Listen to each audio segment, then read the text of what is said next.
عندي 106 سنين 106 سنين الحمد لله.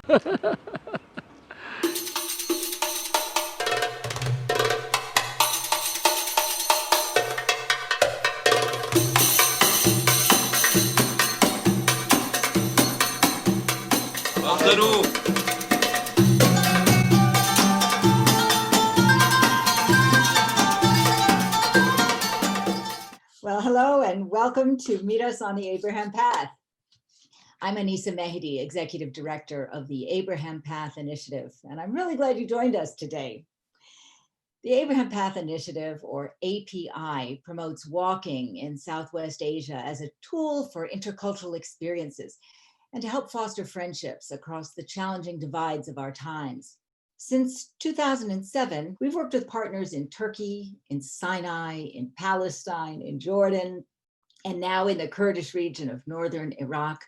We've helped together to build over 1,200 miles of trails. We've instructed and certified dozens of guides and homestay hosts. We've introduced thousands of internationals to the Middle East and shown them that it's filled with hospitality. The trails themselves have become engines of economic development in small and marginalized communities throughout that region.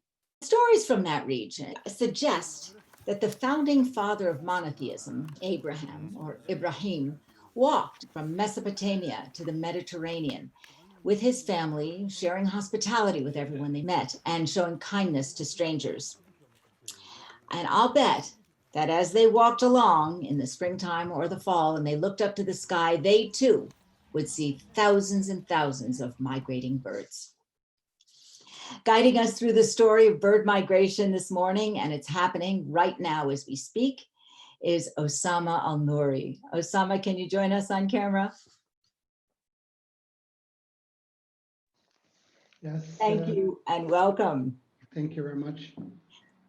I'm remembering, Osama, that we met back in 2009 when you were wearing your tourism hat and you took my daughter and me around Damascus. Very true. It was Good a wonderful memories. That's a great one. And you're also a serious practitioner of environmental and ecological conservation. You co-founded the Syrian Society for the Conservation of Wildlife and are currently the project coordinator for Birdlife International. And we have a special guest with us here to offer a more nuanced introduction of you. Pleased to present the founder of the Abraham Path Initiative and the chair emeritus of our board, William Ury. William, will you join us on camera and say hello and introduce Osama? Yeah, it's a great pleasure. Thank you, Anisa, and thank you all for joining us today. It's an enormous pleasure for me to be able to introduce my old friend Osama here, who goes back to the very beginning of the idea of the Abraham Path, the Masad Ibrahim, back to a late night dinner and conversation in a hotel room in Damascus in the fall of 2004, so 16 years ago, with Osama, with Elias Hamadan, with Father Paolo, with Stephanie Saldana, and Bruce Allen, I think, was in that room, and we went to the wee hours of the night poring over maps of the Middle East, maps of Southwest Asia, trying to think about where Abraham might have traveled. And Osama was our lead guide. I mean, here was a man who had founded, I think, Syria's first environmental NGO and really knew every corner of Syria, which is a large part of the travel zone. And we learned that cities in Syria like Aleppo, its origin actually, Halab, comes from the origin of this journey of Abraham, because Halab means milk in Arabic, and Abraham is believed to have milked his goats to give milk to the poor. And there are stories of Abraham, of course, in Damascus, all along the path there. And so that was a night to remember. And I remember at the end of that night, we all pledged that we would meet a year from then in the fall of, we'd meet a year from then at the origin point where Abraham set out in the ancient town of Haran, the ruins of the ancient town of Haran, which is just in southern Turkey, just north of the Syrian border, in northern Mesopotamia. And we met again then in the fall of 2005, and Osama was there. And we spent the night together in the night of revelation. It was an amazing, again, envisioning of the possibility of reviving this ancient path, dusting off the footsteps of Abraham. And then that night, we also agreed that we would meet a year from then, a year later, we would meet in Haran again, and we would take the journey from Haran, where, and Urfa, where Abraham is believed to have been born, one of those birthplaces, and we would go from the birthplace to the death place in Hebron, as many of us could. And Osama was also key in organizing that and accompanying us through our whole journey in Syria and Deir Musa. So it's just a huge pleasure to welcome Osama, not only as a noted authority on birds, who are one of, humans can't cross those borders easily, but birds can just cross and are free. And so they're a great inspiration to anyone who walks the path, because they connote that freedom, that they travel the paths of the air. And so to really welcome my old friend Osama, who's really one of the founders of this idea, was there at the very beginning in those founding generative ideas, as we tried to imagine the recreation of this ancient path for walking, for hiking, for exploration, for enjoyment of nature, for appreciation of the deep culture that reminds us that no matter what divides us as human beings, what unites us is far greater. So thank you, Osama. Thank you very much. I'm really flattered, William, and thank you for taking this introduction, taking us into memories that were really very inspirational to myself, to many of the people, remembering our friends present and absent in this journey that has been going on for years. Thank you very much. I really appreciate it. Thank you, William. If you will take a seat, turn off your camera, I think it's time for us to get to the skies. Thank you. Thank you, Anisa. I'm very glad to be with you today to discuss Perils to migratory birds. And the reality is that there are many issues to be discussed in this area in the region. Let me start by a historical background. Birds are in the essence of our culture. They have been like this since really our region being the cradle of civilizations, and birds have been an integral part of all those civilizations in the region.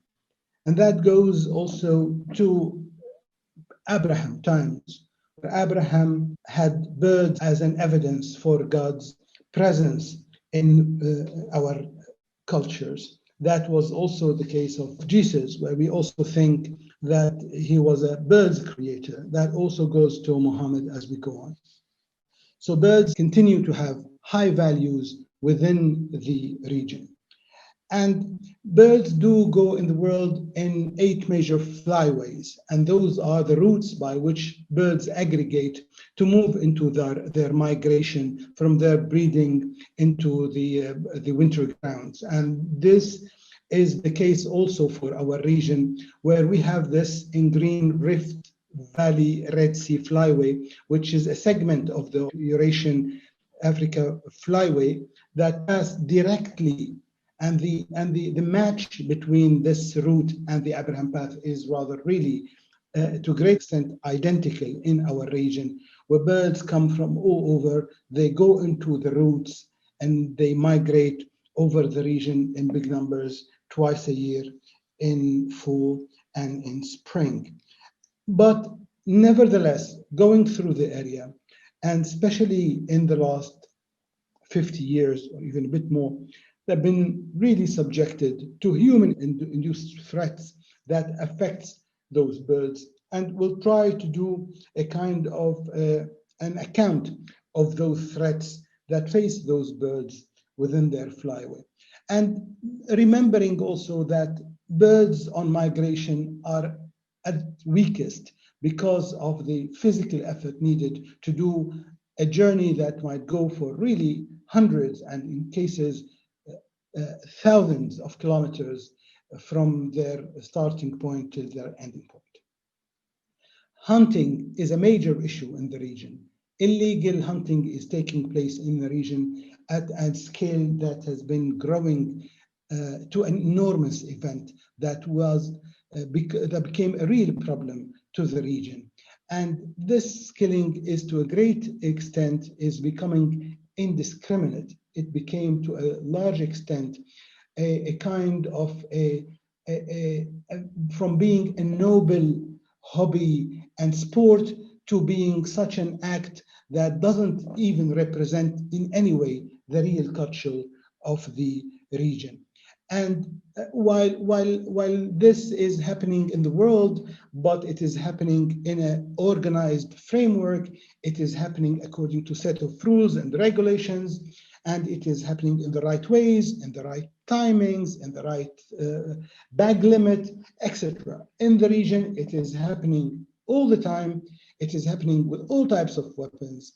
It is happening also in all times of the year and for all types of birds and species, which is real danger that is affecting it. And for example, one example is while there is a real debate about the use of lead shots, especially in wetlands in Europe, probably beyond, this kind of discussion is practically non-existent in our region. So a lot need yet to be done in that area.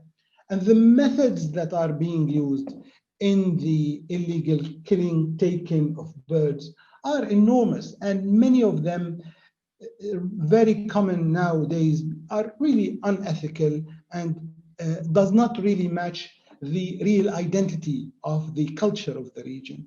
And for that purpose, a study was done by Birdlife International about illegal killing of birds in the Mediterranean that estimated the number of birds that have been hunted or illegally taken in the region by 25 million birds a year. And unfortunately, almost 50% of this figure is coming from the East Mediterranean, and in particular from Egypt, Lebanon, and Syria. And the methods really vary. This here, for example, is using lime sticks, where really birds come to it and got stuck to it. And to attract and increase the number of birds, illegal devices as being used, like the sound devices that produce bird songs. And oftentimes, multi-methods are used, like, for example, the devices and the lime sticks together to increase the illegal harvest that is taking place. Many other ways, including cages of different types, traps of different types on the ground that attract birds to it, and then they found themselves stuck in it. The falconry is a major issue on the region. And despite the fact that falconry is, again, from other perspective, a noble heritage from the region, was done in a good way, but certain aspects of it today is not really performed the way it should be, especially for those birds that are part of an illegal trade that is in the region. And unfortunately, that is the case. And whether those birds are just to catch birds of prey to be sold, for example, in the alive in the Arab Gulf region, that might also go for birds for food that is being also imported into local and Arab markets alike in the region. The use of nets and is really immense. At springtime, kilometers and kilometers of nets are being put, especially at the coastal lines, where the birds are just coming tired, unable to continue its journey, and then they find themselves in those nets that capture them. And in many cases, even after the spring season or the fall season, those nets are even left behind so that they catch, in a way, haphazardly all types of other birds all the year in so many cases.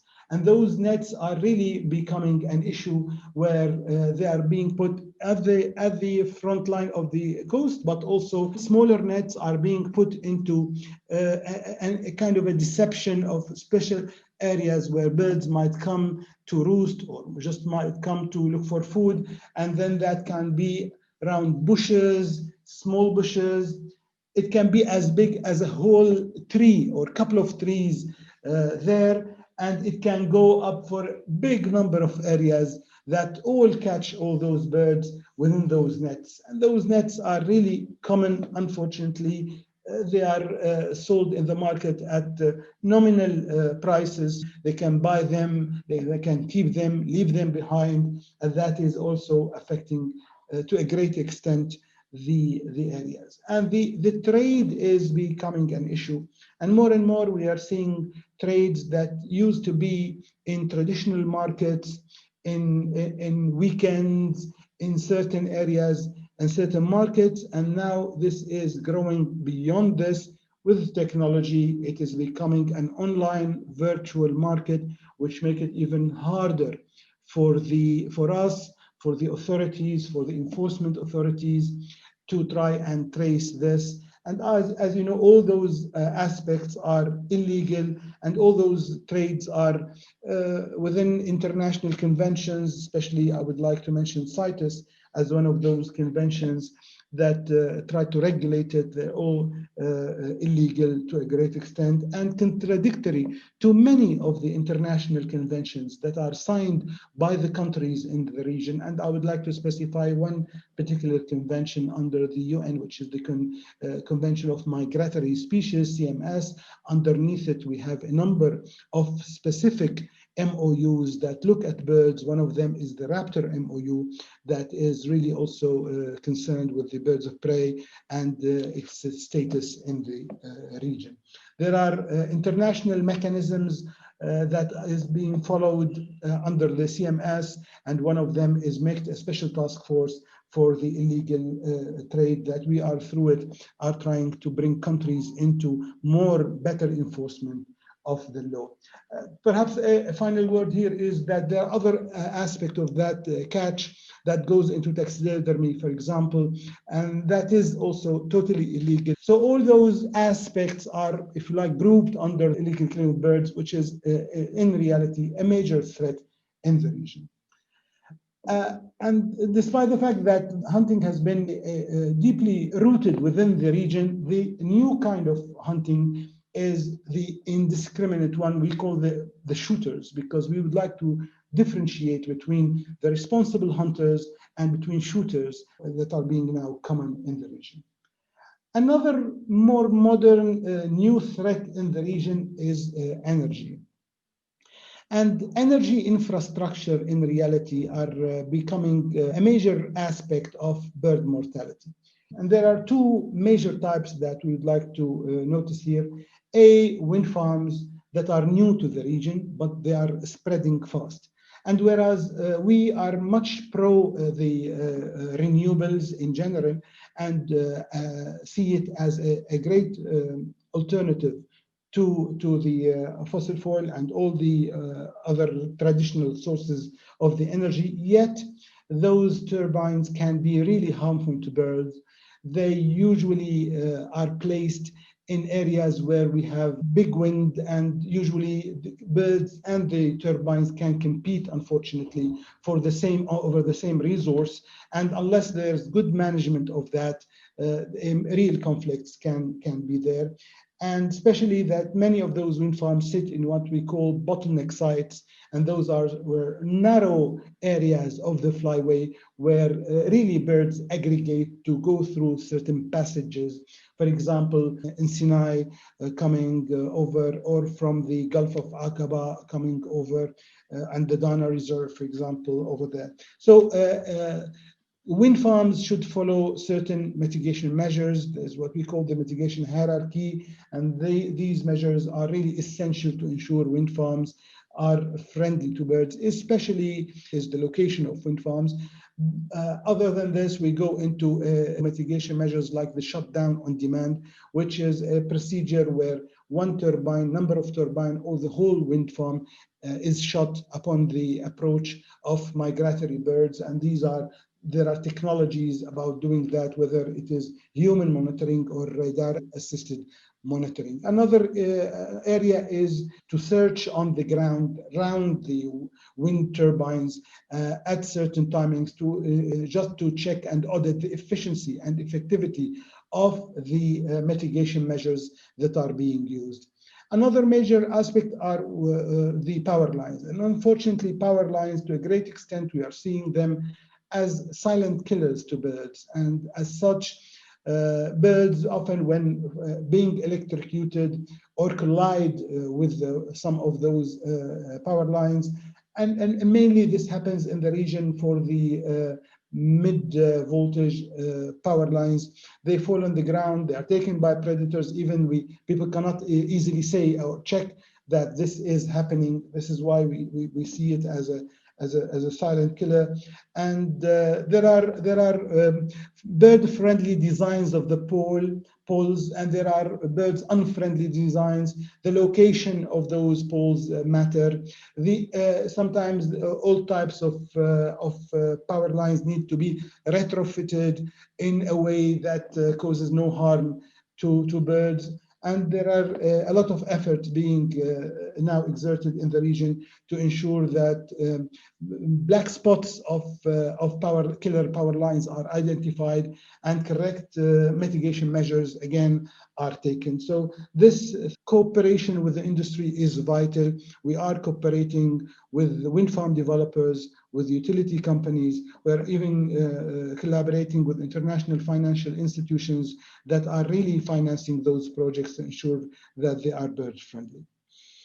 Another major sector is the agricultural sector. And while agriculture is in the backbone of almost all the economies of the region, there are certain aspects of this sector that is bird unfriendly, especially when we are poisoning wildlife.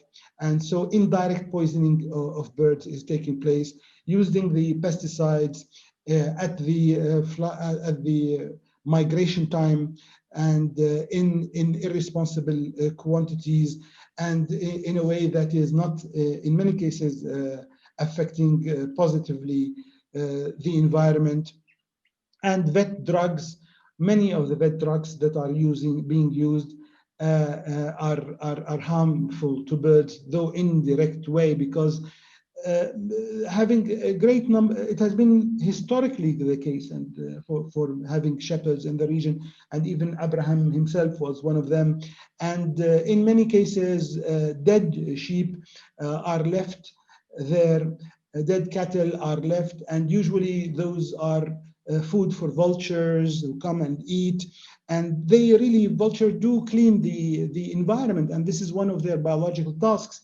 But in so many cases, because there are poisoning cases that are aimed at hyenas and wolves that attack the cattle, for example, or the shepherds, sometimes they resort to poisoning certain carcasses and leave them behind so that the hyenas are dead or the wolves are dead. But unfortunately, birds can spot those even before the intended other mammals, and they eat from it and they die.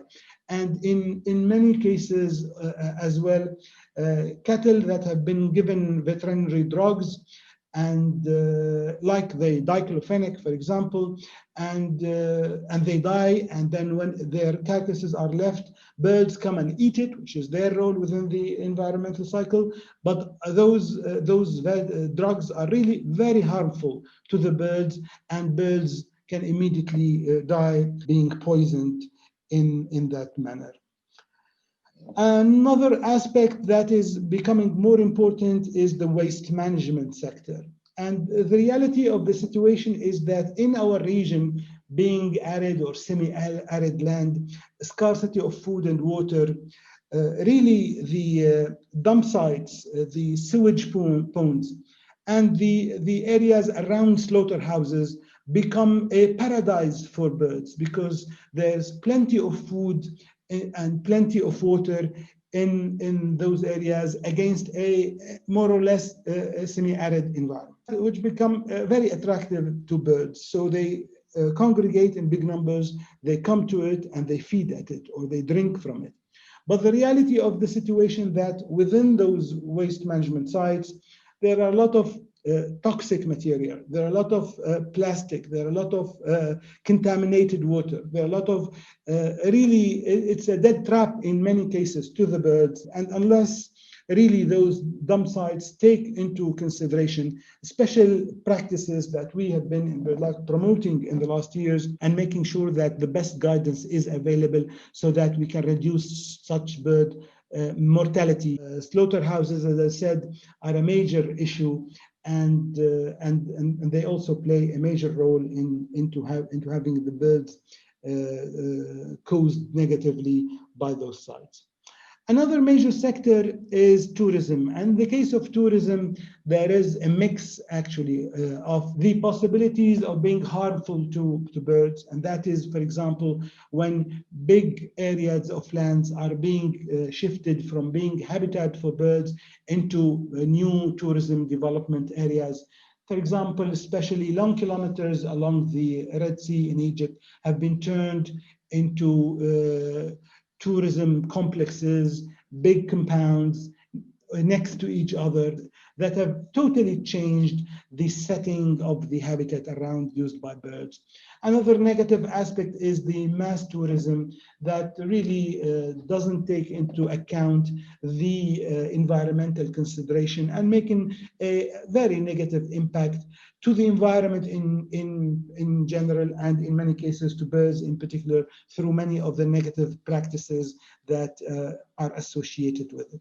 But on the other side, tourism can always be an opportunity sector. Responsible tourism is the bright side of tourism. We think it is the future of tourism. Mass tourism, we think, is coming to an end. COVID had perhaps made that even come much closer than we have thought. The revival of tourism will be in fewer numbers. The revival of tourism will be more responsible, will be more healthy, will be more hygienic, and hopefully it will definitely contribute to birds. Abraham Path Initiative is one of those examples where a bright tourism potential is being brought to areas while taking full account of the environmental consideration and birds. Climate change is a major issue. It is an issue affecting the world. It is debatable, but the impacts are really taking place, despite the fact that this region is not causing the climate change, but it is being heavily affected as a result. And then issues of water scarcity, higher temperatures are all part of what we are seeing, floods in winter, and many other signs of the climate change in the region. What is affecting birds? The climate change is definitely changing migration routes. It's even impacting the breeding and growth of the birds because of the different timings of the year, because also of birds arriving early to destination or departing early from destination or departing late from the destinations. Now, because this is being imbalanced, it is causing food shortages. It is in many cases causing competition over resources, and the adaptation process to this is not yet taking place. So climate change can be looked at as one of the major issues affecting the migration routes of birds, though this need to be further studied. There are really a basket of other issues affecting birds' mortality and affecting the situation in the region, and that these are habitat degradation, the unplanned urbanization, issues of the land tenure conflicts. And I would with no hesitation say that, for example, for most of the fires that have been hitting the region in the last couple of months, I would say that to a great extent, many of them are man-made, and land tenure issue is really one of the major hidden reasons and root causes of those fires. marine pollution, plastic pollution. Plastic is becoming a huge impact in the region, and birds are being really victims to it. In many cases, they are eating plastic pieces. They think of it as a kind of food and then die because of it. And you see now, unfortunately, in many areas, what sarcastically being called the big black bird, that is really a plastic bag in black, for example, flying in the air because of the pollution that is happening. So plastic is again another issue, and really all those causes have interconnection with the humans. So while there has been that positive interaction between man and birds all the time, we're having now new generations in the region, and there are new relationships that are not all positive. Those are really affecting the overall values in the region, the moral values, the ethical values, the environmental values are being affected as a result. And this has been really going in the wrong direction. There's no one way to deal with it. You have to go into different ways to deal with it. The ways that move from the enforcement by having the authorities. For example, we have campaign of removing the nets and making sure they are not left behind. But the behavioral change is a much deeper process, and that would need really a long period of time and a big persistent effort that take into consideration the revival of the values of the region, those values that honor birds to a great extent, and we really need to undust those values. And I would say that Abraham Path Initiative is one of those initiatives that contribute to undusting the real values of the region to a great extent. And always we need pilot cases that make us trust in the future. And I would show here one of those cases by the Migratory Soaring Bird project, a project that is implemented by Birdlife, supported by UNDP and funded by Jeff, where we changed the sewage ponds in Sharm el-Sheikh that used to be a source of contamination to birds because of the quality of water, into a real tourism destination. We improved the quality of water and made sure that no contamination taking place in the water, and built even infrastructure for bird watching tourism, and if you like, packaged the destination management of the place to bring it into the tourism industry. So we need of those pilot cases that would show people and make sure how we can do the shift that we need to do. And in the future, we have to go into how we are dealing with it. And let me be frank here, because unless we have a just and fair settlement of socioeconomic and political conflicts in the region, it is really hard to solve issues like the problems that are associated and threats to birds in isolation. We need packages of solutions that take into consideration the different dimensions and root causes of it. And we need to promote the nature-based solutions as a methodology for our development chosen strategies in the region. And this is not yet taking place the way to guarantee the effective governance of natural resources.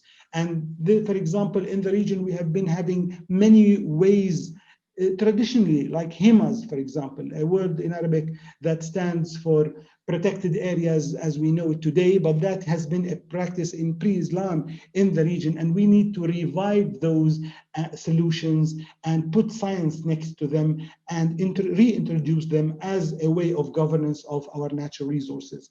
And we need to move with the world in those global policy solutions that can end up with a local impact on the ground that would reflect positively on the relationship with birds, and to have all those associated programs of awareness, capacity building, monitoring, conservation work that would ensure that we are on the right track and understanding the birds in the region, their threats, the solutions, and how they are being used, and making sure that those include the local communities, their interests, they include the more marginalized people at areas where important birds are there, but the conflict is taking place.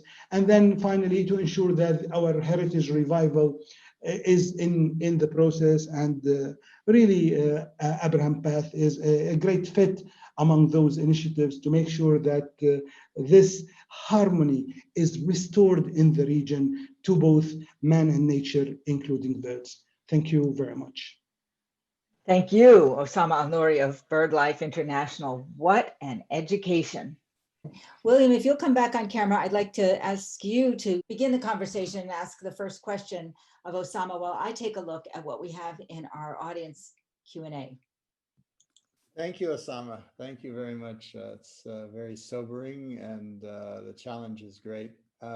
I'd like to just ask you a more personal question. How did you get interested in birds? What's your passion about birds? What's your story with birds? Well, it started from a tourism background, as Anisa did say. So tourism has been, as you know, my profession for some part of my life. And then we started from tourism into the different types into tourism to the ecotourism, which is traveling for the environmental purposes. Ecotourism brought us into the one sub-segment of ecotourism is bird watching. That is one line from the professional level. The other line is being outside and as a guide, even in the industry when I was a student at the university, being outside in nature, you can't miss birds in our region. And the other side, another third aspect is our culture. We can't miss birds in our culture. And in our culture, they are part of a very integral part of every aspect of our culture. And our culture is the true culture of the region. And I would say within the conflict of the social conflict, I would say that this degeneration conflict that we are having of morals, the true culture in the region has been pro-birds, been affectionate to birds, and probably you know better by myself the linkages between Abraham and birds, Muhammad and birds, Jesus and birds in Islamic culture. As you know, Jesus is a bird creator among many of the other aspects that he did. And from even at another level, if you go to the times, heydays of our culture, there were times where the state in the region would order the workers to put seeds on top of the mountains so that fairly not men are only fed of the state, but rather birds are well fed by the state. That kind of, this is the true culture of the region. It is a culture of peace with all aspects of humanity, but also peace with all aspects of biodiversity. Birds are on top, and this is the heritage that we learned as we grew up. This is what we saw out there when I went to be a guide, and this is what I saw in the modern world when I tried to link this background to the science that is in the world, or mythology that is, unfortunately, our region is not highly advanced at, but it is the natural path, I would say, among other things. We have a question. Jean McCreary is curious to know, aside from storks, what are some of the main migratory species that transit the region? Well, the most important, they are the raptors, the birds of prey, I would say, in their different ones, probably something like 30 of them, key ones that are passing from the region. In the region, there is special focus on some of the species. For example, in the Arab Gulf, for falconry reason, Saker falcons are of a very high level. But if you look about the political flags of the region, you have the birds of prey on all of them. So there is the raptor is on the flag of Egypt, and the raptor is the one for the state of Palestine, and the raptor is the one, another vulture is one for Syria, and another. All of the countries of the region have those birds on their flags, or are birds somehow incorporated within there. It is the identity of the region. And yes, there are other species like in the there's some ibises. The ibises have been sacred in old Pharaoh Egypt. There have been also pelicans. So there are the cranes. So all of those are migratory species that are crossing the region. given that you've probably, with Birdlife, you've been encountering and engaging with some of the energy sources that have been causing problems. So what is the position of, say, wind farm developers on this matter? You must have, do they care that there's a problem with the birds? We have the discussions when we started with the wind farm developers have been uneasy at the start. And to make the long story short, we went to the international finance institutions. Almost 90% of the wind developments in the region are financed by international banks. So we went to international banks, IFC, European Investment Bank, name them. And all of those have safeguards, environmental and health safeguards. In those safeguards, with the support of Birdlife, we improved the quality of the safeguards of the bank. B, we made banks push the wind farm developers, especially those who didn't want to collaborate at the start, so that they implement mitigation measures so that the wind farms are safe to the bird. By time, the position of the developers have changed, and developers today have really, many of them are showing importance. From one side, they thought it will mean a lot of cost because there are mitigation measures, including, for example, shutdown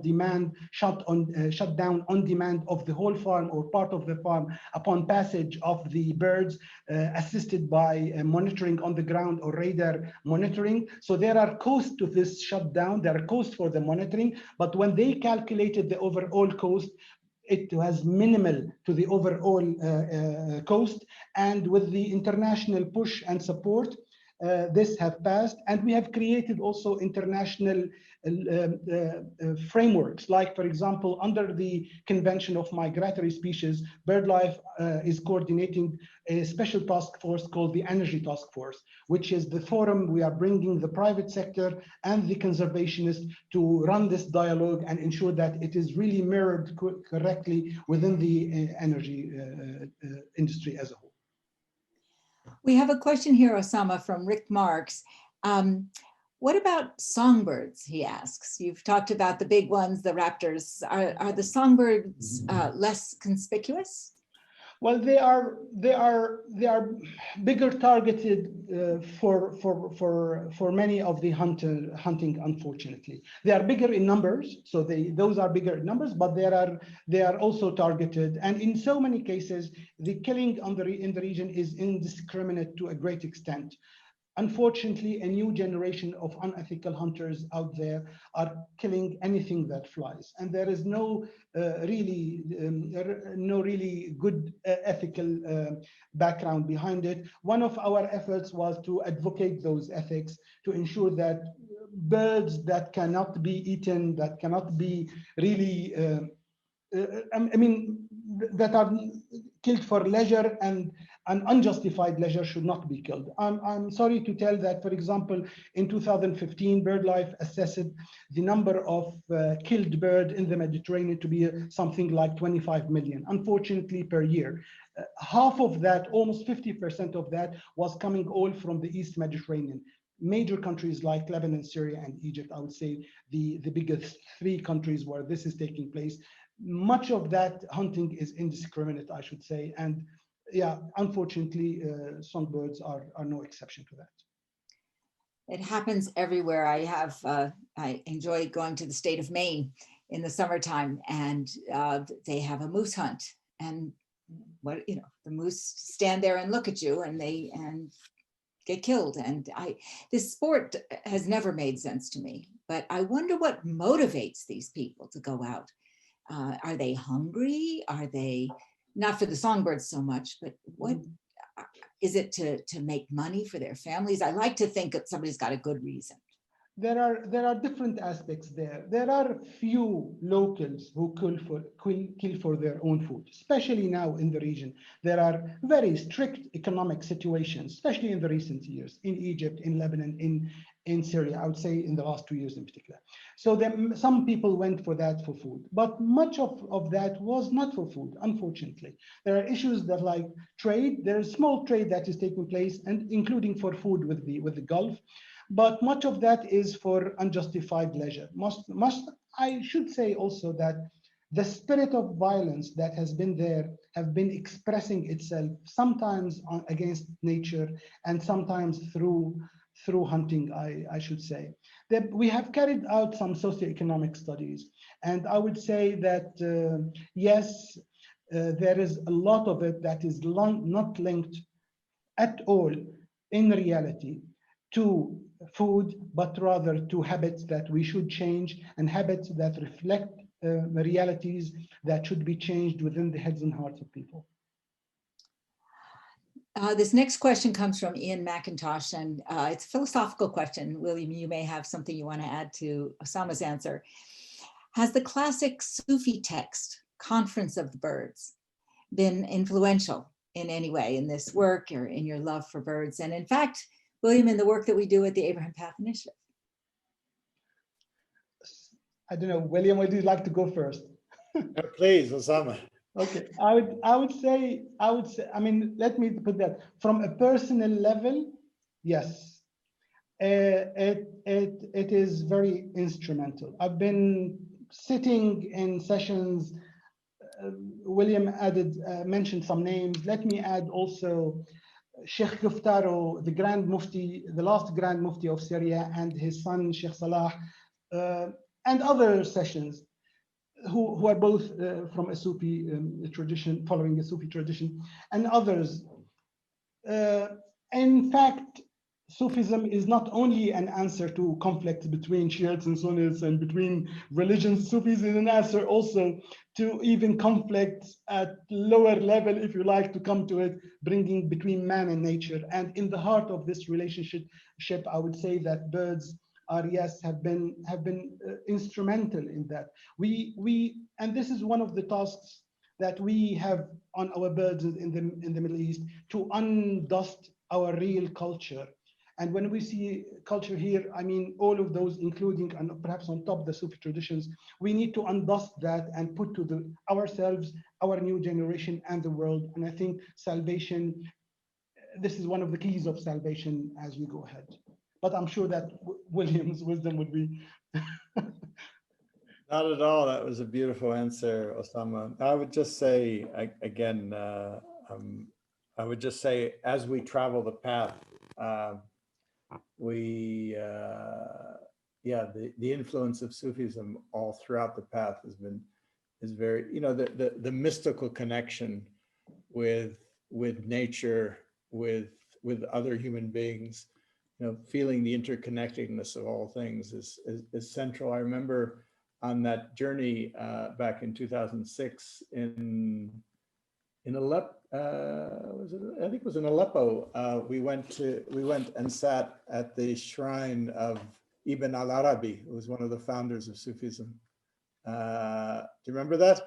Yes, that was in Damascus. Yes. In Damascus, it's in Damascus, Yeah. exactly, in Damascus. And so I would say that sensibility, which runs through underneath all religions, really, it's a kind of like an aquifer, is really, in fact, I remember hearing that in some ways Abraham was one of the original, you know, mystics. You know, in fact, you know, there's an ancient text called the Book of Abraham, which is kind of the original mystical text. He's believed to have been the kind of a, you know, his mystical appreciation of oneness really underlies it all. And that's a oneness that obviously is deeply touched to a deep relationship with all natural beings, including birds, and particularly birds, as you mentioned. There's that special relationship that reminds us to appreciate and take care of all living things. We have a question here from John Deverell, which is reflecting the lack of appreciation that exists among some. We were talking about threats to birds from shooting, right? Are there any countries in the region where there are laws against that? And are there any countries where there have been serious efforts to educate people against shooting birds needlessly? Yeah, I mean, this is true. There are laws, let me tell you, but that is not a very happy story. For example, there has been a law after a big lobbying that was issued in Lebanon in 2004 for hunting, but because the executive regulations were not in place, it was not able to put that in existence. It took us 5 years to do that. And in 2015, the executive regulations of the law were in place. And then we were waiting for a Minister of Environment to apply it. And it was until President Aoun was in power, and after a very important story that happened, that he gave the orders to try and enforce the law. In Syria, there is still a law that belongs to the 1970, and at the time of in the 80s, and due to international call, President Assad's father have banned hunting totally in the country, but that ban has been a paper that says so. We have been working for years now to put a new hunting law in place, but due to the many of the issues that face the country in the last 10 years or so, that is still having problems. But we have a law that is not good, need enhancement, but we have a major issue with enforcement. We've been trying to enforce, to have enforcement in the recent years in collaboration with many bodies. For example, I would like to highlight there, the Lebanese Society, the SPNL, Society of Protection of Nature in Lebanon, have been collaborating, for example, with Committee Against Slaughter, which is an organization in Germany, trying to assist authorities on the enforcement in the ground. Most of the time, the logic is by the authorities that we have security issues that are very high on the agenda. Birds do not come as a priority. For us to put enforcement effort into bird enforcement laws is not a situation that we can handle at the moment. That is the rationale for most of the countries in the region. But yes, we are doing much effort at the awareness level. We have managed to bring into the curricula in most of the countries in the region text about the importance of birds for our new generation. Big efforts on the ground have been taking place. We've been also trying to help with our NGOs in the region to revive also our traditions that can support the overall issue relating to bird. One of those revival icons is the Hima, which is a concept of pre-Islam concept in the region that equals the word of a protected area in modern times. So we are trying to revive our local management of human resources, the way we have inherited from our fathers and ancestors to the new generations, and trying to reflect that into a way where we combine it with science in a way that makes sense today. So there are huge efforts. Perhaps I highlighted the problems. We can also highlight all the solutions, but I would still confess that those solutions are not complete, and that is due to many aspects, some related to the overall context and some related to the country by country and situation issues. Osama, David Dolev is with us. He's curious. He says, there's significant work on this topic underway in Jordan, Palestine, Israel, and Egypt. Are there collaborative efforts between these countries? So they're not just doing it separately. Are there collaborative efforts on this? And if not, would collaboration be of help? Yeah, in the last 10 years with Birdlife, I've only coordinated collaborative efforts. So the Migratory Soaring Bird project is a project funded by Jeff, UNDP, and implemented by Birdlife, brings 11 countries in the region, Middle East and Northeast Africa, countries even from Djibouti, Ethiopia, Sudan, Egypt, 2 countries in the Middle East. Another one is being collaborated for the energy and illegal killing that is funded by the MAVA Foundation. I should also thank them, from Switzerland. Birdlife is coordinating an effort with many partners for the energy and for the hunting, also covering all the Mediterranean countries, and other initiatives for East Mediterranean also have been supported. So there are initiatives. I should say that political issues always play a role. There is not enough collaboration between all of the countries because of obvious political frameworks that are there in the region. We are trying, Birdlife is an international NGO that had membership of all the countries of the region. So it represents the more inclusive picture of trying to deliver that joint collaboration, but that is really challenged on the ground when you come to country based to many of the circumstances and ups and downs of the politics in the region that doesn't always make great sense in the region.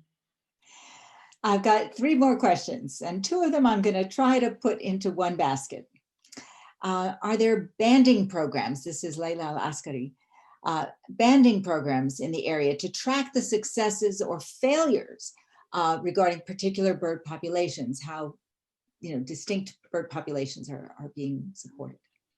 Yeah, there are, let's go with the second. Or the second one is really saying that in US, hunters are commonly referred to as the early conservationists. This is Alix Hopkins also from Maine. Is there any possibility of turning hunters in the region into environmental stewards? Or is that too much of a stretch? Let me start by this second one, and hi to Alex, a very good friend indeed. It is the case, and I would say, for example, many of the examples, the Royal Society for the Conservation of Nature in Jordan, which is the flagship, one of the biggest NGOs in the region, has been established in the 60s by a bunch of hunters, supported by late King Hussein, and went ahead with the RSCN as a very successful NGO. Many of the hunters, repentant hunters in the region, are well known to have shifted, and they are success stories and the like. So yes, that is the pathway ahead, because those hunters are people who know birds best. When they are moved about it, they can be the best conservationists also in this region. But that is also something that takes time and effort. Looking at the bird in general, as you know, we look and measure the population of birds species in the world, and the IUCN, the International Union for the Conservation of Nature, issues the red list of all species in the world.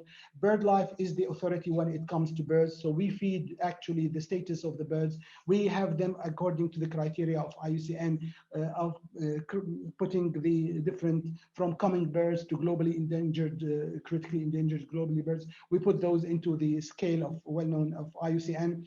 But in the region, those birds who are migrating are being affected and are having those mortality for those reasons.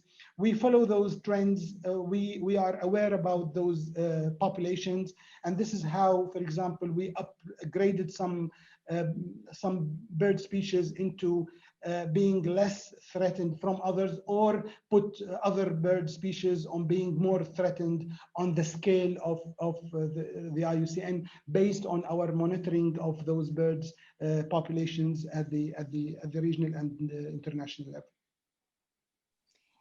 And turning hunters into stewards?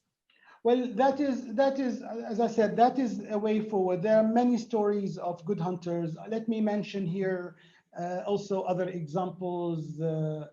Friends from the region. Maher Al-Osta from Lebanon is a great hunter and now a very good conservationist. Walid Attar from Syria is also from Damascus, a great hunter, and now is a passion for conservation.